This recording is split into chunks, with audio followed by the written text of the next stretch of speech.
Iya, karena itu Bang, kita bilang fenomenal. Kenapa kemudian ketika Ahok muncul, Pak LBP harus mengomentari? Betul, betul. Iya kan? Berarti mereka gentar dengan Ahok. Gemetar Bang, mereka itu. Iya, iya. Banyak yang hanya menetapkan pilihan. Setelah Ahok ke 03, saya memastikan diri menjadi 03. Berpindah. 03. Berpindah. Bertemu lagi di Main TV program Horas. Kali ini kita membahas hal yang sedang tren, yang sedang viral. Sosok seseorang yang dari dulu juga sudah menjadi fenomenal, yaitu Ahok, Basuki Cahayapurnama. Karena dia punya ideologis perjuangan yang sangat luar biasa. Jabatan komisaris utama di BUMN ditinggalkan. Dan setelah itu dia menjelaskan bagaimana pandangan-pandangan beliau ketika dia bersama Joko Widodo di DKI Jakarta. Oleh karena itu kali ini kita akan membahas sosok Ahok sebagai tokoh yang fenomenal. Kita sudah undang tamu kita kali ini yang juga bisa menjelaskan tentang Ahok tersebut.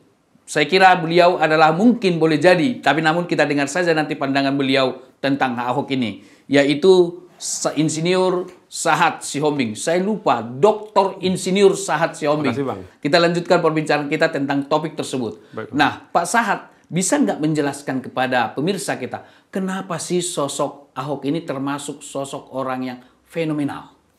Baik Bang, supaya lebih clear ya, saya memulai dari contoh aja Bang. Boleh, boleh, boleh. Tanggal 3 Februari 2024 ketika ada kampanye Akbar ya. Ahok kan hadir Bang. Kebetulan aku ada di VIP, di atasnya Pak Ahok. Begitu Pak Ahok datang, itu ratusan ribu langsung tepuk tangan Bang. Iya, iya. Itu satu. Iya. Kemudian rekaman itu saya masukkan sebagai bukti fenomenal bukti ya. fenomenal. Saya masukkan ke dalam TikTok saya. Iya, iya, iya. Ya. Itu dalam 2 hari 1,4 juta Viewernya. Iya. 50.000 yang mengatakan like. Iya, ya. Ya kan? 5.000 yang komentar. Jadi sangat benar dia fenomenal. Dia ya? fenomenal. Itu bukti digital. Bisa dilihat buktinya. Nggak bisa dibohongin gitu ya. Yang ketiga sebelum Ahok muncul, kita lihat kan Pak Luhut aja santai-santai Bang. Betul. Begitu Ahok muncul, LBP komentar sorenya kan, Iya. saya membela nomor 02 katanya, Iya. kan gitu. Itu bukti bahwa memang dia fenomenal Ahok. Tapi Luhut ini perlu kita juga ini kita pertanyakan. Dulu pernah kita pada pemilu dia mengatakan bahwa mana mungkin daripada pensiunan yang sudah dipecat dari jadi presiden, kan begitu ada. Itu ada Dan videonya. kemudian kali ini dia mendukung lagi, fenomenal lagi dalam arti sebaliknya daripada Ahok. Kalau Ahok ideologis jelas, kalau ini kan apa yang dikatakan sebelumnya berbeda dengan yang dikatakan sekarang. Iya, karena itu Bang, kita bilang fenomenal. Kenapa kemudian ketika Ahok muncul, Pak LBP harus mengomentari? Betul, betul. Iya kan? Berarti mereka gentar dengan Ahok. Iya kan? Gentar itu. Kalau enggak, nggak usah dikomentarin. Ngapain komentarin? Itu satu. Yang berikutnya adalah Menteri Investasi.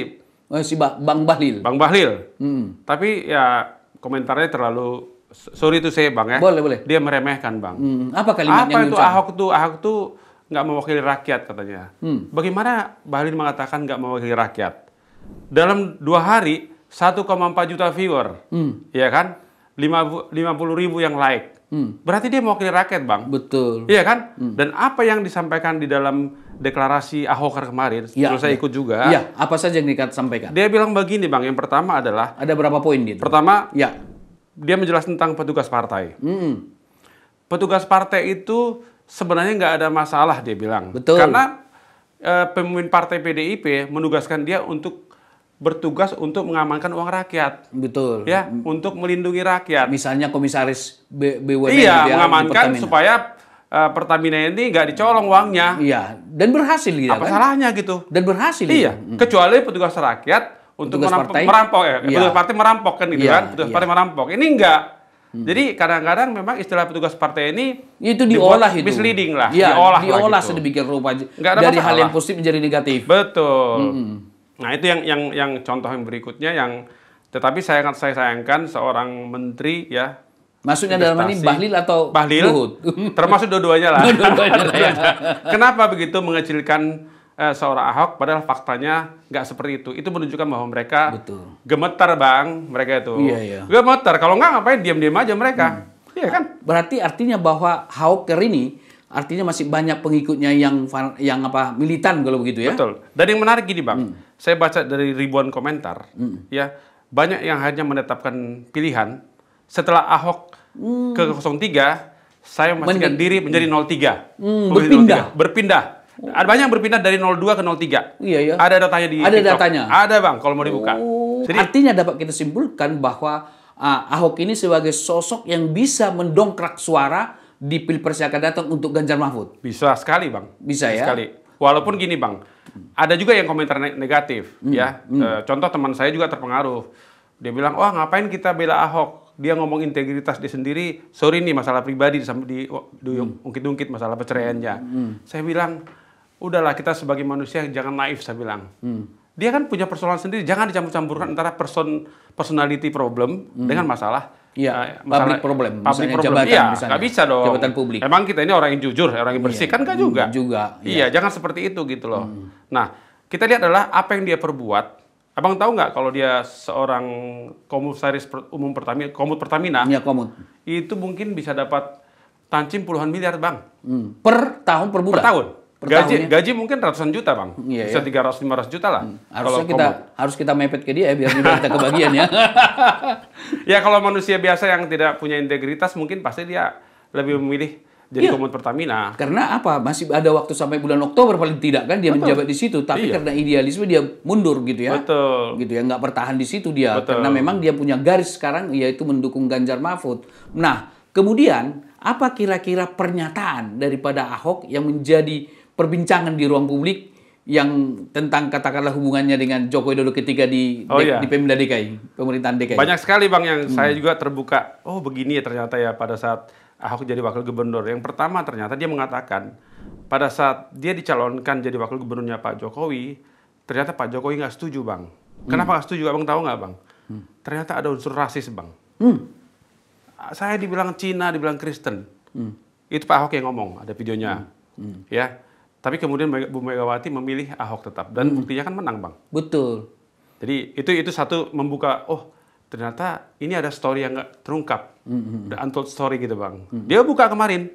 Yang kedua dia bilang kemarin kan, dia bilang emang si bisa kerja mereka.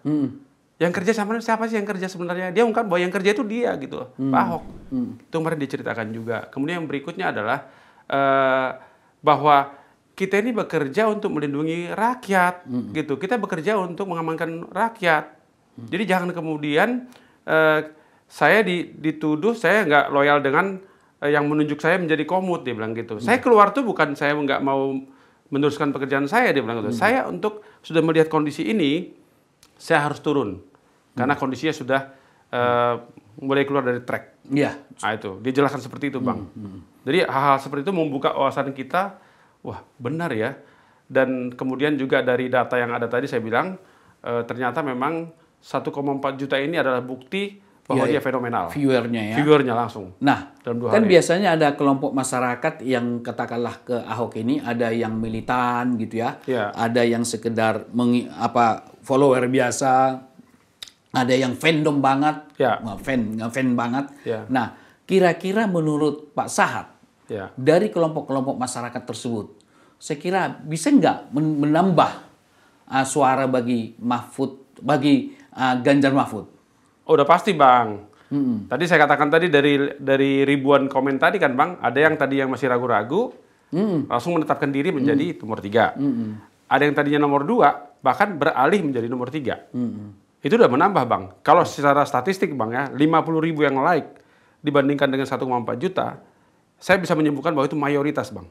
Iya. Kenapa kalau pakai teori rumusnya Slovin aja, Nah, hanya butuh 400 orang, Bang. Dalam pengambilan sampling. Iya, ya? 400 orang cukup, Bang. Untuk mengatakan itu mewakili 1,4 juta. Ini 50.000, Bang, yang like. Sudah representasi daripada populasi Bang. Indonesia gitu ya. Betul. Artinya nge-like itu 50.000. Berarti boleh kita generalisasikan bahwa dengan Ahok ini kita akan bisa memperoleh, bukan kita jadi Ganjar Mahfud gitu ya, memperoleh suara yang sangat luar biasa karena melebihi daripada 400 Solovin sampling gitu. Harusnya cukup ya. Artinya sudah melampaui daripada sampling Solovin gitu ya. Solovin, betul. Artinya bisa kita lihat dari statistik bahwa sedikit deh, saya ngerti sedikit statistik gitu kan, bahwa X bar mendekati mu, rata-rata sampling mendekati rata-rata populasi, jadi sangat bisa digeneralisasikan. Oleh karena itu, berdasarkan daripada 50.000 itu sebagai sampling lah ya, yang sangat besar sekali itu, perkiraan Bang Sahat pemilu nanti tanggal 14 Februari ini bisa nggak mendulang suara Ganjar mencapai 40%, Ganjar Mahfud? Saya sangat yakin. Yang pertama, Bang, saya yakin nggak mungkin satu putaran. Ya, itu pasti jadi klaim mereka itu satu putaran itu sebenarnya hanya ketakutan. Karena kalau 2 putaran, udah pasti mereka nggak akan lolos. Kalau dari saya, perkiraan hipotesis saya ya. Karena kita pun sebenarnya punya juga survei-survei yang menggunakan sosial media gitu ya. Cuman kita kan bukan yang resmi ya, terdaftar ya. Jadi kita juga nggak berani keluarkan. Tetapi kita punya istilahnya survei internal. Dari hasil internal atau survei-survei oleh katakanlah relawan yang Abang pimpin, itu tertinggi siapa dalam trackingnya? Bukan katakanlah ini jejak pendapat lah kan. Ya betul jejak pendapat ya, kalau dari 2 sumber tadi, dari TikTok dan kita mengirimkan juga satu melalui WhatsApp, tertinggi adalah nomor 3, Bang. Nomor 3 Nomor 3. Memang nomor 2 adalah nomor 2. Oh, jadi urut gitu ya? Dia 3-2-1, Bang. 3-2-1 gitu ya? Dan memang tipis-tipis, Bang. Tipis ya? Tipis-tipis. Atau mungkin perbedaan 2% atau masih... Bisa, ya 2-3%. Berarti masih batas margin of error. Betul. Artinya apa? Peluang kalah dan menang ada di tiga-tiganya kan? Ada, masih berimbang. Kalau dikatakan misalnya paslon nomor katakan nomor 2, satu putaran dari statistik itu nggak mungkin kan? Lah, Abang lihat, Bang, kan ada puluhan survei, itu kan ada yang 56% dengan margin error katanya 2%, ada yang 43%, ada yang 40%. Ini aja udah nggak masuk akal, Bang. Saya berani mengatakan ini nggak valid ini ya, alat surveinya nih. Betul. Terlalu jauh, Bang. Ada yang 56, ada yang 52, ada yang 40. Kan gitu, Bang. Betul. Harusnya biasanya kan paling selisih 2%, Bang. Masa 12%, Bang? Yang memenangkan 02 kan? Jadi ini aja perlu kita pertanyakan bagaimana validitas dan reliabilitas daripada alat surveinya itu, Bang. Padahal kan ini pendekatan kuantitatif ya, penelitian objektif gitu ya. Harusnya, Bang, sama, Bang. Nggak bisa jauh. Dia nggak bisa jauh gitu kan. Artinya bahwa karena penelitian objektif, jadi variabelnya sama, baru berbeda waktu sedikit langsung bisa mendongkrak jauh sekali. Padahal tidak ada peristiwa yang luar biasa gitu kan. Seharusnya malah menurun kalau banyak demo segala macam kan. Banyak demo, ada 60 kampus yang memprotes. Harusnya turun, Bang. Kok malah naik? Logikanya. Nah, ini nggak ini. Melawan logika ini, Bang. Artinya Pak surveyor ini salah satu pendekatan ilmiah kan logik. Logik, betul. Unlogik tapi meningkat kan gitu. Iya. Melawan jadi ini. Ada kita pertanyakan kan, syarat daripada ilmu itu kan sesuai fenomena. Betul. Artinya sesuai fakta dan lain-lain sebagainya, sistematis, objektif dan lain-lain. Salah satunya adalah harus logik. Kalau tidak logik kan bisa saja faktor kebetulan kan? Betul. Peristiwa tersebut gitu ya. Iya, Bang. Iya. Kan salah satu alat survei, Bang, kalau digunakan secara berulang-ulang, hasilnya pasti sama, Bang. Betul. Kecuali itu reliable namanya. Kecuali ada peristiwa yang luar biasa begitu ya. Kecuali ini tidak ada peristiwa yang luar biasa. Terjadi peristiwa luar biasa di demo. Harusnya menurun. Kok malah naik? Malah naik. Nah, ya silakan mereka yang jawab lah, Bang. Jadi artinya bahwa tanggal 14 Februari nanti, tinggal beberapa hari lagi, minggu depan kita akan memilih. Itu rakyat akan menentukan pilihannya. Betul. Sebagai closing statement, dikaitkan dengan Ahok yang fenomenal, apa yang dihimbau kepada masyarakat di tanggal 14 Februari ini? Ya, terima kasih, Bang. Jadi saya menghimbau pertama, datanglah ke TPS. Ya, gunakan hak pilih Anda. Jangan sampai ada kertas suara yang kosong. Ya, yang itu yang pertama. Atau dicek dulu, jangan sampai ada kotak suara sudah tertusuk. Dibuka dulu, ya betul. Sudah tertusuk gitu kan? Sebelum masuk ke bilik suara, buka dulu, jangan sampai ada yang tertusuk. Dan yang kedua, tolong diawasin juga, Bang. Ikut mengawasi karena rentan juga ya, sekitar 20% biasanya nggak datang. Nah, jadi kalau 300 per TPS, ya lumayan juga dikali 800.000 TPS, betul. Bang. 46 juta, Bang. 20% tidak datang, berarti mudah-mudahan tidak ditusuk oleh siluman gitu kan? Gitu loh. Oleh para siluman. Makanya kita minta teman-teman mengawasi supaya yang 20% tadi tidak disalahgunakan. Ya, itu yang saya harapkan dari teman-teman yang relawan maupun masyarakat umum, datanglah ke TPS. Dan bagaimana sarannya kepada agar memilih Ganjar Mahfud? Ya kalau saya lihat, tolong dilihat yang objektif. Menurut saya objektif adalah yang nomor 3, masyarakat agar memilih kepada pasangan Pak Ganjar Mahfud karena mereka lah yang bisa memajukan Indonesia dan mereka adalah sangat dekat dengan rakyat. Ya, nggak salah pilihan kalau Anda memilih 3 karena itu lebih kecil resikonya dan mereka memiliki program-program yang baru, ya, dan sifatnya produktif Bang, bukan konsumtif Bang, dan rasional, bukan makan siang gratis Bang. Dan bisa diwujudkan dengan penyediaan anggaran kan, karena tabrak korupsi kan gitu kan. Betul. Dari bisa menutupi biaya-biaya itu ya. Betul Bang. Baik. Pemirsa Main TV, kita sudah di penghujung waktu. Dari penjelasan Pak Sahat Siombing tadi, bahwa dikatakan ketika di TPS nanti diperkirakan ada suara yang tidak datang sekitar rata-rata 20% dari jumlah suara yang tersedia, yang terdaftar di TPS tersebut. Ternyata kita tidak sekedar hanya mengawasi suara yang ditusuk, jumlahnya dan proporsi dari masing-masing 3 kandidat calon presiden, tetapi juga kita awasi berapa jumlah suara yang tidak datang. Sekitar 20% itu adalah suara yang sangat banyak. Jangan sampai terjadi ada perilaku-perilaku yang menusuk 20% tersebut para siluman-siluman. Jadi ini harus dicatat. Oleh karena itu, teman-teman di seluruh TPS di seluruh Indonesia, silahkan hasil perhitungan akhir di TPS pada penutupan difoto lalu dikirim, lalu diviralkan supaya memang secara objektif data yang terjadi di situ difoto sedemikian rupa dan menjadi data bagi kita semua. Ketika ada persoalan nanti tentang jumlah, kita berbasis kepada apa yang disaksikan oleh para masyarakat. Karena masyarakat seluruhnya yang punya hak suara tetap harus bertanggung jawab supaya suara rakyat yang sangat berharga ini, kedaulatan ada di tangan rakyat, jangan sampai disalahgunakan oleh oknum tertentu.